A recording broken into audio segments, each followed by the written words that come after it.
அந்த பெதஸ்தா குளத்தண்டையில் 38 வருஷம் அவன் எழுந்து நடக்க முடியாமல் அந்த பெராலிஸ்டான சூழ்நிலை, அந்த இடத்துல படுத்து கிடக்கிற அந்த மனிதனை பார்த்து இயேசு அவரிடத்துல பேசுகிறார். எழுந்திரு, உன் படுக்கையை எடுத்துக்கொண்டு நட என்று சொல்கிறார்.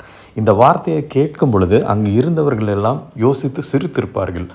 38 வருஷம் நடக்க முடியாத ஒருத்தனை பார்த்து படுக்கையை எடுத்துகிட்டு கொண்டுன்னு போன்னு சொல்கிறாரு, இதில் என்ன லாஜிக் இருக்குதுன்னு சொல்லி அவங்கெல்லாம் சிரிச்சிருப்பாங்க. அதே போல தான் இன்றைக்கி நம்ம தேவன் மீது விசுவாசம் வைத்து நமக்கு வியாதி என்று கொடுக்கப்பட்டிருக்கிற எல்லா டயக்னோஸையும் நம்ம உடைக்க போகிறோம், ஜெயிக்க போகிறோம் அப்படின்னு நம்ம அறிக்கை பண்ணும்போது நம்மளை சுற்றி இருப்பவர்கள் எல்லாரும் நம்மை பார்த்து சிரிப்பார்கள். இவனுடைய மூளை மங்கி விட்டதா, ஏன் இப்படி லாஜிக் இல்லாமல் இப்படி பிலீவ் பண்ணுறாங்க இந்த காலத்துலேயும் அப்படின்னு அவங்க சொல்லுவாங்க.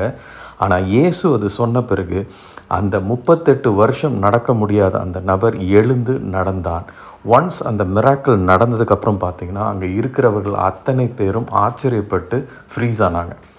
அதே போல தான் நம்ம விசுவாசிக்கிற தேவன் சாதாரண தேவன் அல்ல. அவர் நம்மையும் சுகமாக்க வல்லவராக இருக்கிறார். யாரெல்லாம் எள்ளி நகைத்தார்களோ அவர்களும் இயேசுவை ஏற்றுக்கொண்டு ஜீவனை பெற்றுக்கொள்வார்கள்.